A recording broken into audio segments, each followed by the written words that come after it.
There's also flakes too.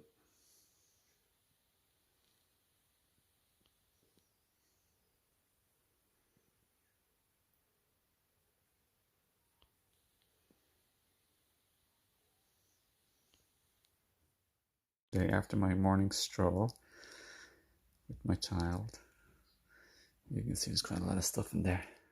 Gotta say, it smells pretty bad. And all I had was like 3.5 bowls of broccoli broth yesterday and fruits. And the day before, I just had 2 bowls of broccoli broth soup the day before and just fruits. So it's basically just been nearly all fruits the last week with a little bit of other things.